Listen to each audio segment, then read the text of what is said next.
감사합니다. 오늘 우리를 예배의 자리로 부르시고 하나님의 말씀 앞에 엎드려 하나님을 붙들고 기도할 수 있게 해주셔서 감사합니다.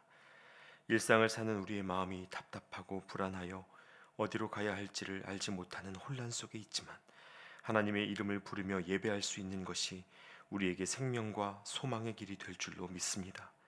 이 시간 깨어서 기도하며 예배하는 모두를 주께서 기억하여 주시고 기도하는 제목들마다 응답하셔서 만손으로 일하시는 하나님을 경험하게 하여 주시옵소서.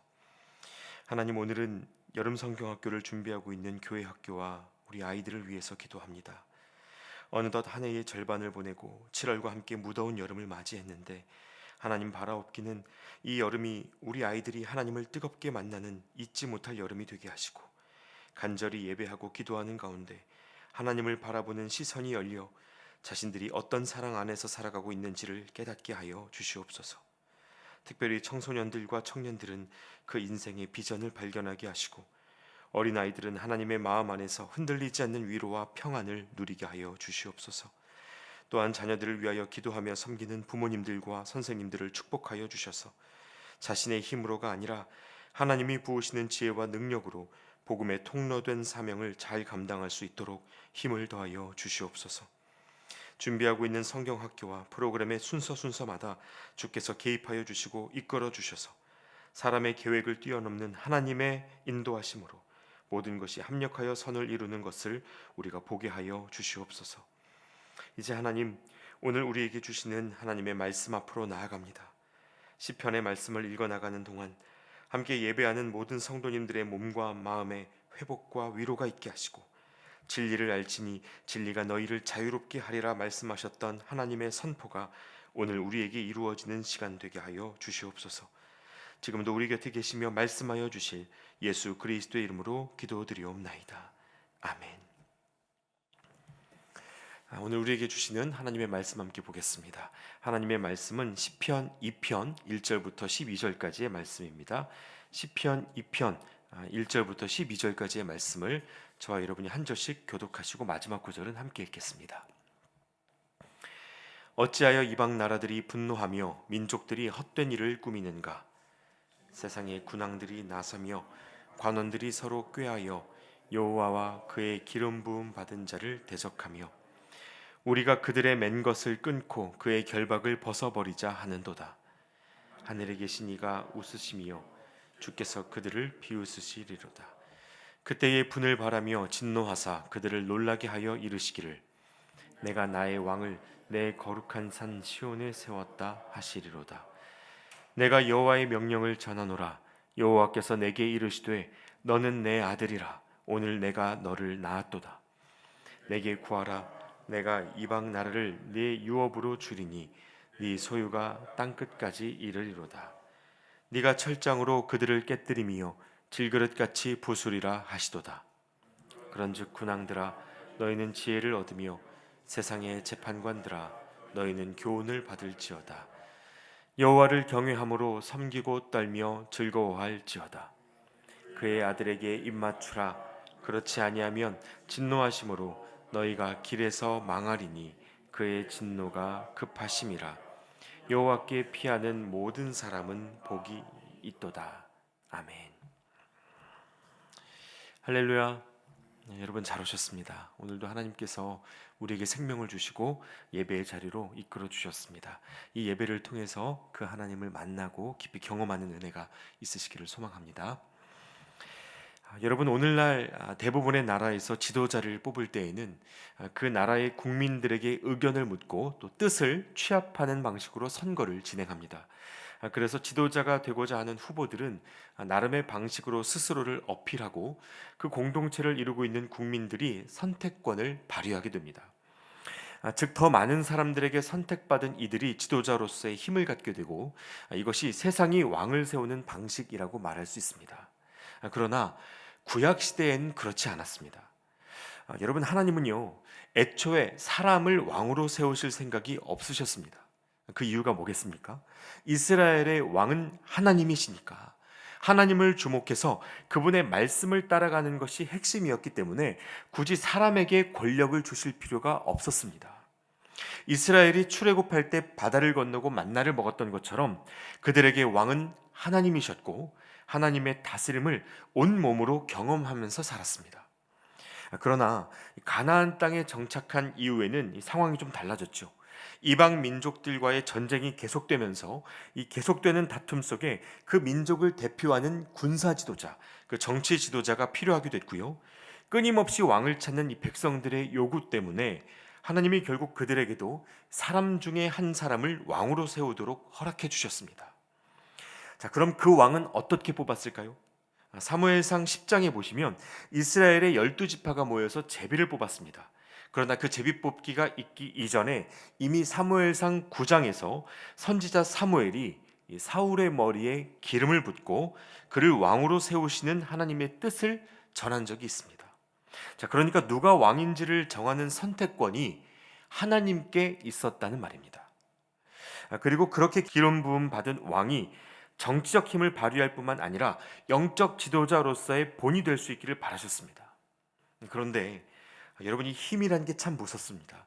사람이 힘을 가지면요, 이전에 없었던 모습을 보이곤 하는데 이스라엘에서 왕이 된 사람들은 어느 순간부터 그 권력을 자기 자식에게 양도하고 승계하기 시작했고 그런 방식으로 그 힘을 자기 것으로 굳히고자 했습니다.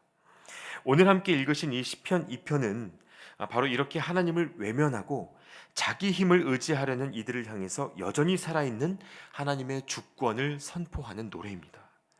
특별히 어제 시편 1편을 통해서 복된 사람이 어떤 사람인지를 여러분도 묵상하셨을 텐데요. 하나님은 여호와의 율법을 즐거워하여 그의 율법을 주야로 묵상하는 사람들에게 복이 있다고 말씀하셨습니다. 말씀을 가까이 하고 그 말씀을 즐거워하는 사람이 시냇가의 나무처럼 열매 맺는 은혜를 누리게 된다고 시편 기자가 노래했습니다. 자, 그러니까 자기 힘을 기르는 능력이 아니라 하나님을 의지하는 능력이 복된 삶의 기준이 된다는 것입니다. 여러분, 이것은 여전히 세상이 말하는 복의 기준과는 전혀 다른 것입니다. 말씀을 묵상하고 그 말씀대로 사는 것, 이것은 사람들의 눈에 결코 지혜로운 것으로 보이지 않습니다. 하나님의 말씀은 하늘의 하나님이 인간이 되어 오셔서 십자가에 죽으신 사건으로 결론이 나죠. 그런데 여러분, 오늘날 어떤 사람이 자기 힘을 다 포기하고 다른 사람 살리겠다고 목숨을 내놓습니까? 그래서 2절 말씀에 세상의 군왕들이 나서며 관원들이 서로 꾀하여 여호와와 그의 기름 부음 받은 자를 대적하며, 말씀이 이렇게 되어 있는데 여러분, 이것은 하나님의 통치에 대한 거절입니다. 보통 사람들이 갖고 있는 아주 상식적이고 보편적인 반응입니다. 그래서 여러분, 결국 세상 속에서 신앙을 갖는다는 것은 자신의 짧은 지혜로 삶을 쥐고 있느냐 아니면 하나님 손에 맡기고 그분을 의지하느냐의 싸움입니다. 사람이 자기 지혜로 하는 일들에는 분명한 한계가 있죠. 지금의 피폐한 지구 환경 속에서도 우리가 그것을 여실히 느끼고 있지 않습니까? 이제 우리가 여러분 여름을 맞이했는데요. 에너지 사용을 절감하지 않으면 지구 온도가 돌이킬 수 없는 지점을 넘어서게 된다는 경고를 환경 전문가들로부터 우리가 아주 오래전부터 들어왔습니다. 그런데 세계 어느 지도자들도 그 문제를 심각하게 받아들이고 머리를 맞대지 않았죠. 결국 우리 자녀 세대들이 맞이하게 될 지구 환경이 얼마나 심각할지 지금의 우리로서는 상상도 되지를 않습니다. 여러분, 이것이 사람의 지혜가 도모한 일들의 결과입니다. 사람들이 자기 힘과 능력을 의지해서 만들어 올린 이 역사 속의 수많은 일들이 지금은 흔적을 찾을 수 없는 경우가 얼마나 많은지 모릅니다. 그래서 오늘 본문 속 시편 기자가 이러한 인간의 교만을 바라보면서 이렇게 노래합니다. 4절부터 6절까지의 말씀을 다시 한번 읽어드리겠습니다. 하늘에 계신 이가 웃으시며 주께서 그들을 비웃으시리로다.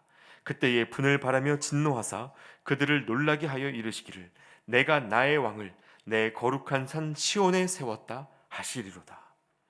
여러분, 특별히 여기 6절에는요 하나님을 지칭하는 나라는 단어가 반복해서 등장합니다. 그래서 이 나라는 단어를 하나님으로 바꾸어서 읽어보시면 더 어감이 사는데 바로 이런 내용입니다. 하나님이 하나님의 왕을 하나님의 거룩한 산 시온에 세웠다 하시리로다. 자, 그러니까 우리가 살아가는 모든 땅에서 하나님이 하나님의 일을 하고 계신다는 사실을 기억하라는 것입니다.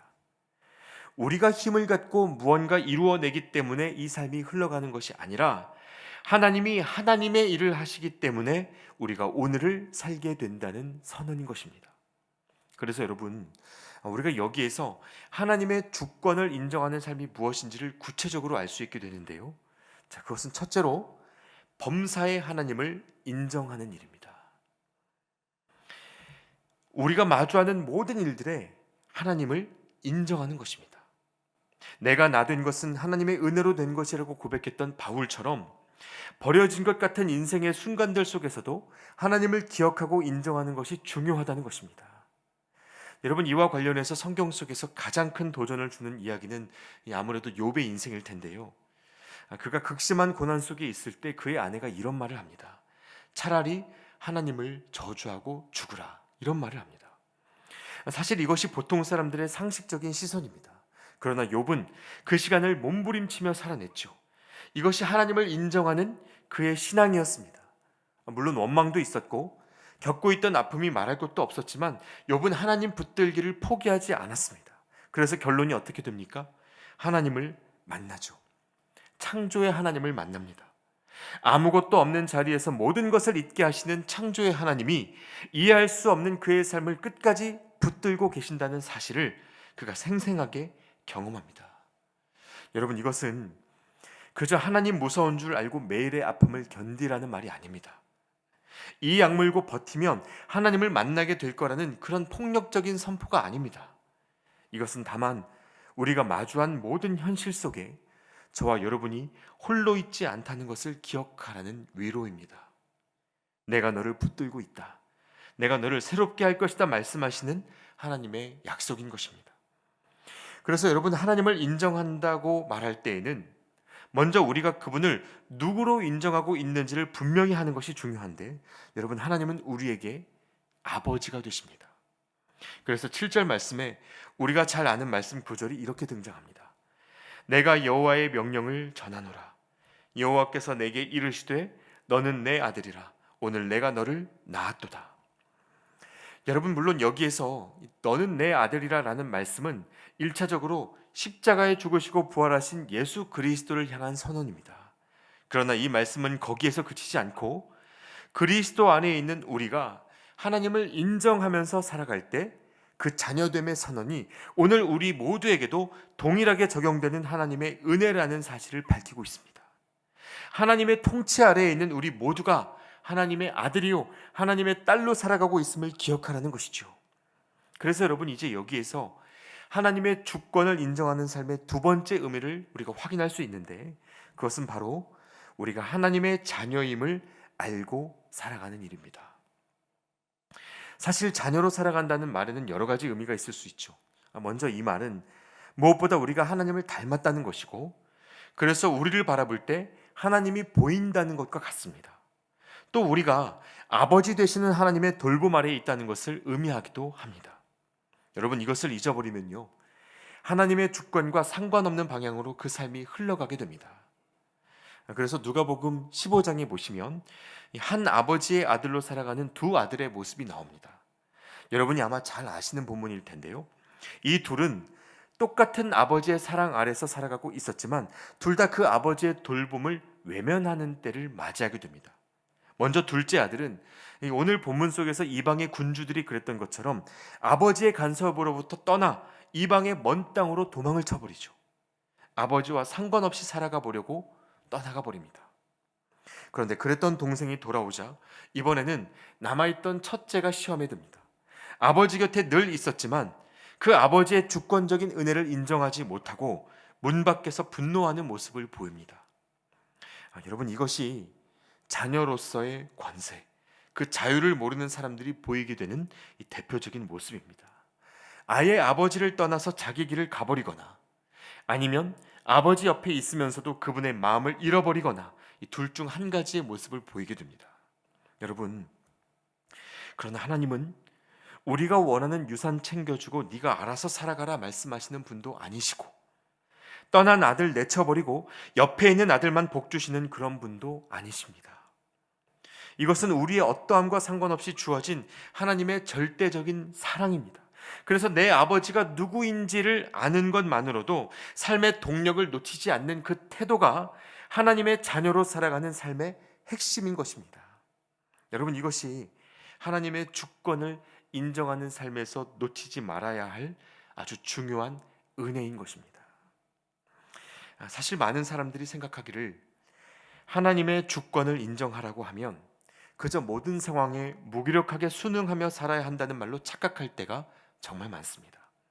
누군가 우리의 권리를 부당하게 빼앗아도 하나님의 뜻이 있겠지, 이런 생각으로 멈추어 있는 것을 믿음이라고 오해하는 것입니다. 그러나 여러분, 성경이 말하는 하나님의 주권은 그렇게 무기력한 방관이 아닙니다.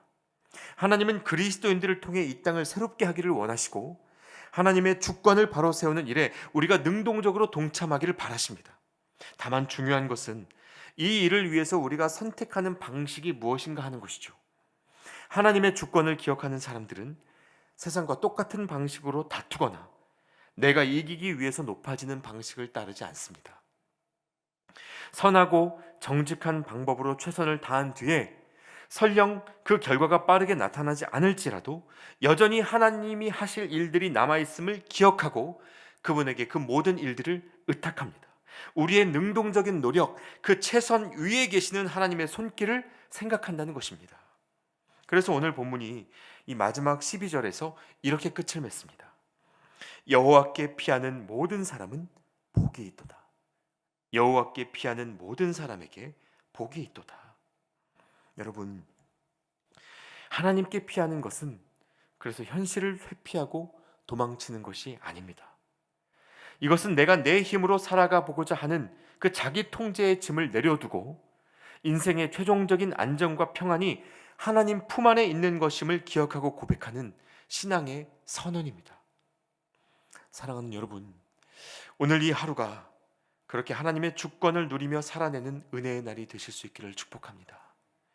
힘을 두고 다투는 세상 한가운데에서 타협하고 싶을 때, 정직한 수고의 열매가 보이지 않아서 조급해지고 그래서 우리의 무능과 불안이 마음을 옥죄일 때 내가 여기에 있다 말씀하시는 하나님의 음성이 들려지는 하루가 되실 수 있기를 축복합니다.